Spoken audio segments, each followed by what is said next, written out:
পৰিচাৰিকাৰ ভাটৌ চীনদেশৰ শেখান নামে এখন ঠাইত এটা অতি বিত্তশালী পৰিয়াল আছিল। এবাৰ সেই পৰিয়ালটোলৈ এজনী ছোৱালীক পৰিচাৰিকা হিচাপে অনা হৈছিল। ছোৱালীজনী দেখিবলৈ অতি ধুনীয়া, চালি চকু ৰোৱা ধৰণৰ আছিল আৰু তাইৰ ৰূপ যিমান বেছি আছিল, গুণো তাতকৈ অলপো কম নাছিল। ছোৱালীজনীৰ ৰূপগুণৰ বাবেই তাই দিনে দিনে গৃহস্থৰ অতি প্ৰিয় হৈ পৰিছিল। ঘৰৰ গৰাকী কামৰ বাহিৰে তাইক আন কাম কৰিবলৈ দিয়া নহৈছিল। এবাৰ এজন বন্ধুৱে গৃহস্থক এটা কথা ক'ব পৰা ভাটৌক উপহাৰ হিচাপে দিছিল।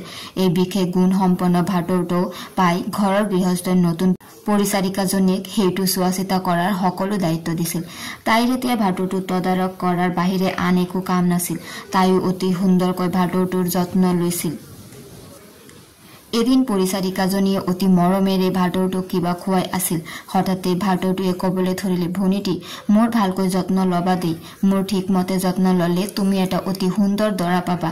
ভাটৌটোৰ কথা শুনি পৰিচাৰিকাজনী লাজতে ৰঙা চিঙা পৰি চৰাইটোক লাহেকৈ এটা থাপৰ মাৰিলে। সেয়ে আৰম্ভ। সেইদিনাৰে পৰা ভাটৌটোৱে সদায় তাই কিবা কিবি কথা কৈ জোকায় আৰু তাইও হাঁহি হাঁহি নাইবা কেতিয়াবা খং কৰি সেই কথাৰ উত্তৰ দিয়ে। এইদৰে দুয়োটাৰে মাজত কথোপকথন চলিবলৈ ধৰিলে। দুজন বন্ধুৱে কথা পতাৰ দৰে সিহঁত দুয়োটাইও নিজৰ মাজতে নানা ধৰণৰ কথা পাতি থকা হল। দুয়োৰো অতি আপোন পৰম বন্ধু হৈ পৰিল। কিন্তু এদিনাখন হঠাতে এটা বিপৰ্যয় ঘটিল। পৰিচাৰিকাজনীয়ে ভাটৌটোক গা ধুৱাই আলফুলে মুচি দি সজাটোত ভৰাই থৈ নিজে গা ধুবলৈ সোমাল। কিন্তু সজাই থকাৰ দৰে সজাটোৰ দুৱাৰখন খোলাই থাকিল। সেইদিনা কিন্তু ভাটৌটো সেই সজাটোৰ পৰা ওলাই পাখি কোবাই খিৰিকীৰে ওলাই কিনিবা উৰি গুচি গল। পাখিৰ শব্দ শুনি পৰিচাৰিকাজনীয়ে বাথৰুমৰ দুৱাৰ খুলি চাই ভাটৌটো উৰি যোৱা দেখি অবাক হৈ চাই ৰল। বহু দেৰি বাট চায়ো ভাটৌটো উভতি নহা দেখি তাই বৰ ভয় খালে আৰু নিজৰ দুখ ঢাকিবলৈ তাই এটা বুদ্ধি সাজিলে।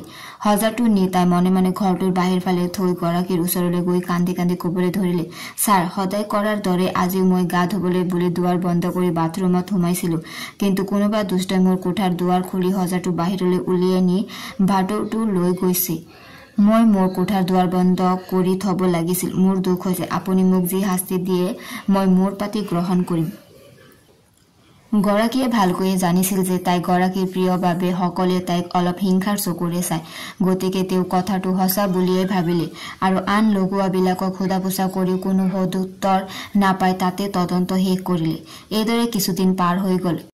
এদিনাখন ঘৰৰ গৃহতনীয়ে পৰিচাৰিকাজনীয়ে কিবা এটা খবৰ দিবৰ কাৰণে তেওঁৰ এগৰাকী বন্ধুৰ ঘৰলৈ পঠিয়ালে। সেই মানুহগৰাকীৰ এটা বিয়া কৰাবলগীয়া পুতেক আছিল। ল'ৰাটো দেখাই দৰ্শনে পঢ়াই শুনাই অতি উত্তম আছিল। সেইদিনা ল'ৰাটোৱে তাৰ পৰা টেবুলত বহি কিবা পঢ়ি আছিল। তাৰ নাম আছিল লিয়াং হিউ। হঠাতে এটা ভাটৌলিঙীয়া হিউৰ কোঠাত সোমাই তাৰ পৰা টেবুলত বহি মানুহৰ মাতেৰে ক'ব ধৰিলে, হিউ, মই তোমাৰ সংগী হিচাপে এজনী ধুনীয়া ছোৱালী বিচাৰি পাইছো। তুমিও নিজে গৈ এবাৰ ছোৱালীজনীক চাই নাহা কিয়? কথাষাৰ কৈয়ে চৰাইজনী উৰা মাৰিলে। লিয়াং হিউৱে চক খাই উঠি থিয় হল আৰু খেদা মাৰি ভাটৌটোৰ পাছে পাছে গৈ সিহঁতৰ গেটৰ মুখ পালেগৈ। ঠিক এনেতে পৰিচাৰিকাজনীয়ে আহি সিহঁতৰ গেটেৰে লাজ লাজকৈ ভিতৰ সোমাইছে। ধুনীয়া ছোৱালীজনীক দেখি তাৰ সঁচাকৈয়ে বৰ ভাল লাগিল। সি ভাটৌটোলৈ ঘূৰি চালে, কিন্তু কতো নেদেখিলে। সিও লাহে লাহে ভিতৰ সোমাই গৈ দেখিলে যে ছোৱালীজনীয়ে তাৰ মাকৰ লগত কিবা কথা পাতি আছে। সিহঁতৰ কথাৰ পৰা সিওৱে গম পালে যে তাই চহৰৰ আটাইতকৈ ধনী মানুহ ঘৰৰ পৰিচাৰিকা। তাইৰ চালে চকুৰোৱা ৰূপ আৰু গহীন গম্ভীৰ চলন ফুৰণত সি ইমান মুগ্ধ হল যে পৰিচাৰিকা বুলি জানিও তাৰ পৰা আঁতৰি যাব নোৱাৰিলে। ছোৱালীজনীয়েও তাৰ মাকৰ লগত কথা পাতি পাতি মাজে মাজে লুকাই চুৰকৈ কেইবাবাৰো তালৈ দৃষ্টি নিক্ষেপ কৰিলে। কাম শেষ হলত পৰিচাৰিকাজনীয়ে ঘৰলৈ উভতি আহি নিজৰ কোঠাত সোমাবলৈ গৈ দেখিলে যে তাইৰ বিচনাৰ কাষতে থকা ভাটৌৰ সজাটোৰ ওপৰত ভাটৌটো চকু মুদি আৰামকৈ বহি আছে। সেইটো দেখি তাই ইমান আনন্দিত হল যেন তাই এটা হেৰুৱা বহুমূলীয়া ৰত্নহে বিচাৰি পাইছে। তাই থাপ মাৰি ভাটৌটো ধৰিবলৈ গল। কিন্তু ভাটৌটোৱে ধৰা নিদি উৰা মাৰিলে আৰু কোঠাটোৰ ভিতৰতে ঘূৰি ঘূৰি ক'ব ধৰিলে, ভনীটি, ইমান দিনে ঘূৰি ঘূৰি মই তোমাৰ কাৰণে দৰা বিচাৰি ফুৰিছো। ভাগ্যৰ বলত এটা ধুনীয়া দৰা পাইছো। তথাপি তুমি মোক সজাত বন্দী কৰি থবানে?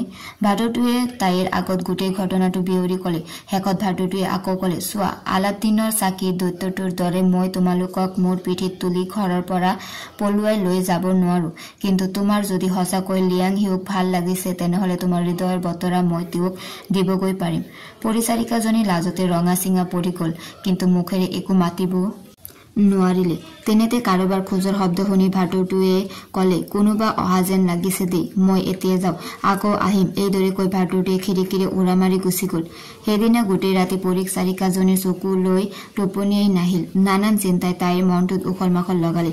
প্ৰকৃতপক্ষে পৰিচাৰিকাজনীৰ মনতো প্ৰথম দৰ্শনতে লিয়াং হিউৰ প্ৰতি ভালপোৱাৰ ভাৱ জাগিছিল, কিন্তু সেই কথা তাই ভাবিবলৈও সাহ কৰা নাছিল, কাৰণ তাই ভালকৈ জানিছিল যে ইমান ধনী মানুহৰ শিক্ষিত ল'ৰাজনে তাইৰ নিচিনা পৰিচাৰিকা এজনীক কেতিয়াও বিয়া নকৰে আৰু সেই বিয়া কোনেও সমৰ্থনো নকৰে। পিছদিনাখন ওচৰে পাজৰে কোনো নথকা অৱস্থাত ভাটৌটো আহি পুনৰ তাইৰ কাষ পালেহি। ভাটৌটোক মৰম কৰি কৰি তাই কবলৈ ধৰিলে, চোৱা, মই এজনী সাধাৰণ পৰিচাৰিকা আৰু সেই ল'ৰাজন ধনী ঘৰৰ সন্তান। তেওঁৰ লগত মোৰ বিয়া কেনেকৈ হ'ব পাৰে? মোৰ ৰূপ দেখি আজি তেওঁৰ মোক ভাল লাগিলেও কাইলৈ যদি তেওঁ তেওঁৰ সমান জোখৰ আন কোনোবা ভাল ছোৱালী পায়, তেতিয়া তেওঁ মোক পাহৰি সেইজনী ছোৱালীকহে বিয়া কৰাব। তুমি যে মোৰ কাৰণে ইমান কষ্ট কৰিছা তাৰ বাবে তোমাক ধন্যবাদ, কিন্তু এই বিয়া সম্ভৱ নহয়, গতিকে এইবিলাক বাদ দিয়া। তাইৰ কথা শুনি ভাটৌটো দুখ মনেৰে তাইৰ ওচৰৰ পৰা আঁতৰি পাখি কোবাই উৰা মাৰি গুচি গল। সেইদিনা আবেলি ভাটৌটো উৰিলো গৈ লিয়াং হিউৰ কোঠাত সোমালগৈ। লিয়াং হিউৱে বিচনাত বাগৰি পৰিচাৰিকাজনীৰ কথাকে ভাবি আছিল। তাইৰ চিন্তাই দিনে ৰাতি হিউক অতিকৈ আমনি কৰিছিল। এনেতে হঠাতে নিজৰ কোঠাত ভাটৌটো দেখি তেওঁৰ মনত সেইটোৱে আগতে দেখা চৰাইটো হয় নে নহয় এনে এটা সন্দেহৰ ভাৱ উপজিল। তেওঁ ধেমালি সুৰতে কলে, হেৰা ধুনীয়া চৰাইজনী, মোৰ মনে বিচৰা সেই ছোৱালীজনীৰ বিষয়ে কিবা কব পাৰিবানে? পাৰা যদি তাইৰ বিষয়ে কোৱাচোন, তোমাক মই চিৰদিন মনত ৰাখিম। ভাটৌটো উৰি আহি হিউৰ পৰা টেবুলখনৰ এফালে বহি পৰিচাৰিকাজনীয়ে কোৱা কথাখিনি হিউক বিৱৰি কলে। আৰু হিউৱে যদি এখন চিঠিত তেওঁৰ মনৰ ভাৱটোৰ কথা লিখি দিয়ে, তেনেহলে সেই চিঠিখন নি পৰিচাৰিকাজনীক দিবগৈ পাৰিব বুলিও কলে। ভাটৌটোৰ কথা শুনি লিয়াং হিউৰ অন্তৰ আনন্দেৰে ভৰি পৰিল। তেওঁ ভাটৌটোক ধন্যবাদ জনাই এখন কাগজত নিজৰ মনৰ কথাখিনি লিখি কাগজখন ভাঁজ কৰি টেবুলখনত থলে। ভাটৌটোৱে লগে লগে কাগজখন লৈ উৰা মাৰিলে। লিয়াং হিউৱে অবাক হৈ ভাটৌটোৰ পিনে থৰ মাৰি চাই ৰল। ভাটৌটো উৰি গৈ পৰিচাৰিকাজনীৰ ওচৰ পালেগৈ আৰু চেক বুজি কোনেও নেদেখাকৈ চিঠিখন তাইৰ হাতত দিলে। চিঠিখন পঢ়ি তাইৰ চকুৰ লোটকেৰে উপচি পৰিল, কাৰণ তাই জানে যে তাই গৰাকীয়ে তাইক কিনি আনিছে, গতিকে বিয়া হৈ তাইক তাৰ পৰা ওলাই যাবলৈ তেওঁলোকে কেতিয়াও অনুমতি নিদিব। সেইদিনা ৰাতি চৰাইজনী তাইৰ লগতে থাকি গোটেই ৰাতি তাইক সান্তনা দিলে, দুখ নকৰিবলৈ কলে আৰু বিয়াৰ ব্যৱস্থা কৰিব লাগিব বুলিও বুজালে। ৰাতিপুৱাই চৰাইজনীয়ে পুনৰ ৰাতি আহিব বুলি কৈ কৰবালৈ উৰি গুচি গল আৰু ৰাতি আকৌ আহি নানা গুণা গথা কৰি তাইৰ লগতে কটালে। এইদৰে দুৰাতি নানা কথা আলোচনা কৰি সিহঁত এই সিদ্ধান্তলৈ আহিল যে তাই যিহেতু লিখিব নাজানে, গতিকে তাইৰ কাণফুলি এপাতকে নি ভাটৌটোৱে লিয়াং হিউক দিবগৈ আৰু তাইৰ পিতৃ মাতৃৰ ঠিকনা জনাই লিয়াং হিউক তেওঁলোকক লগ ধৰি সকলো কথা কবলৈ কব আৰু লগতে উপহাৰ হিচাপে তেওঁলোকক এটা শকত ধনৰ টোপোলাও দিবলৈ কব, যাতে সেই ধনেৰে তেওঁলোকে জীয়েকক বিত্তশালী মানুহজনৰ পৰা মোকলাই নিব পাৰে। সেইমতে পুৱা চৰাইজনীয়ে পৰিচাৰিকাজনীৰ কাণফুলি এপাত ঠোঁটত লৈ উৰা মাৰিলে, কিন্তু দুৰ্ভাগ্য যে এটা দুষ্ট ল'ৰাই শিলগুটি এটাৰে ভাটৌটোক আঘাত কৰিলে। ভাটৌটোৱে বুকুত দুখ পাই মাটিত পৰিলহি আৰু মৰি থাকিল। ইফালে ৰাতি ৰাতি পৰিচাৰিকাজনীয়ে কাৰোবাৰ লগত কথা পতা আনবিলাক লগুৱাই শুনা পালে। সিহঁতে তাই যে ভাটৌটোৰ লগত কথা পাতিছে সেই কথা নাজানে, সেয়েহে কোনোবা মানুহ তাইৰ কোঠাত সোমাই থকা বুলি ভাবি ললে। ভাটৌটোৰ হেৰুৱা দুখটো পৰিচাৰিকাজনীয়ে সিহঁতৰ গাত দিছিল আৰু গৰাকীয়েও তাইৰ কথা বিশ্বাস কৰি সিহঁতক বকিছিল। তেতিয়াৰে পৰা তাইৰ ওপৰত সিহঁতৰ এনেও খং উঠিয়েই আছিল। এতিয়া কোঠাত কোনোবা মানুহ সোমাই থকা বুলি সিহঁতে গৰাকীক লগাই দিলেগৈ আৰু গৰাকীয়ে কথাটোৰ সত্যতা জানিবৰ বাবে তেওঁৰ গাৰখীয়াজনক পঠিয়ালে। গাৰখীয়াজনে বাহিৰৰ পৰা মানুহৰ মাত শুনি কথাটো সঁচা বুলি গৰাকীক জনালেগৈ। গৰাকীয়ে তাইৰ কোঠালৈ আহি কাকো নেদেখিলে, কিন্তু লিয়াং হিউৰ চিঠিখন দেখি খঙতে পৰিচাৰিকাজনীক ইমান বেয়াকৈ কোবালে যে তাই মৰাৰ দৰে উশাহ নিশাহ নাইকিয়া হৈ পৰি থাকিল। সকলোৱে তাই মৰা বুলিয়ে ভাবিলে আৰু কফিনত ভৰাই লগে লগে হাবিৰ কাষলৈ নি পুতি থলেগৈ। লিয়াং হিউৱে ভাটৌটোলৈ কেইবাদিনো অপেক্ষা কৰিলে, কিন্তু ভাটৌটো নহা দেখি তেওঁ নিজে ইফালে সিফালে অলপ খবৰ খাতি ল'বলৈ ধৰিলে। এনেতে তেওঁৰ কাণত পৰিলহি যে চহৰৰ বিত্তশালী মানুহৰ পৰিচাৰিকা এজনী মৰিছে আৰু তাইক লৰালৰিকৈ নি পাহাৰৰ দাঁতিত হাবিৰ মাজত পুতি থৈছেগৈ। তেওঁ ভালকৈ খবৰ লৈ গম পালে যে সেইজনী তেওঁ ভালপোৱা ছোৱালীজনীয়েই। মনৰ দুখতে তেওঁ খোৱা বোৱা সকলো এৰিলে। পঢ়াৰ টেবুলখনতে মূৰ থৈ দুখমনে তাইৰ কথা ভাবি থাকোঁতেই তেওঁৰ চকু মুঠ খাই আহিল। সপোনতে তেওঁৰ আগত চৰাইৰ পাখিৰ কাপোৰ এসাঁজ পিন্ধা এজনী ধুনীয়া ছোৱালী আহি থিয় হৈ ক'লে, চিনি পাইছানে? ময়েই তোমাৰ সেই ভাটৌ চৰাইজনী, তুমি ভালপোৱা ছোৱালীজনী মোৰ বাইদেউ। আগৰ জন্মত তেওঁ ভাটৌ চৰাই আছিল, কিন্তু তেওঁৰ ভাল গুণ আৰু আচাৰ ব্যৱহাৰৰ বাবে এই জন্মত তেওঁ মানুহ হৈ উপজিল। মই হঠাতে তেওঁক দেখা পাই চিনি পালো আৰু তেওঁৰ দুখত ম্ৰিয়মান হৈ তোমাৰে সৈতে লগ লগাই দিব খুজিছিলো। পিছে মোৰ আশা পূৰণ কৰিবলৈ নাপাওঁতেই মই মৰিবলগীয়া হ'ল। মোৰ দুখতেই তেওঁ মৃতপ্ৰায় হ'ল। তোমাৰ বাহিৰে তেওঁ কোনেও বচাব নোৱাৰে। যোৱা উঠা। চহৰৰ সীমাৰ পৰা কিছু আঁতৰত থকা 100 খোজ নামৰ ঠাইখনত থকা কবৰ এটাৰ ভিতৰতে তেওঁ শুই আছে। কবৰটোৰ ওপৰত দুটা ফুল পৰি থকা দেখিবা। উঠা, যোৱা। লিয়াং হিউৱে চকমককৈ হাৰ পাই কিবা ক'ব খোজোতে দেখিলে চৰাই এজনী উৰা মাৰি কোঠাটোৰ পৰা ওলাই আকাশলৈ উৰি গৈছে। তেওঁ তৎক্ষণাৎ লগত এজন লঘুৱা লৈ ঘোঁৰাত উঠি 100 খোজ নামৰ ঠাইখনলৈ ঢাপলি মেলিলে। তাত থকা কবৰবিলাকৰ মাজত অলপ বিচাৰোতেই দুপা ফুল পৰি থকা কবৰটো দেখি লঘুৱাজনৰ সহায়ত মাটি গুচাই কবৰটো খুলি চাই দেখিলে সঁচাকৈয়ে পৰিচাৰিকাজনী মৃতপ্ৰায় হৈ কফিনটোত শুই আছে।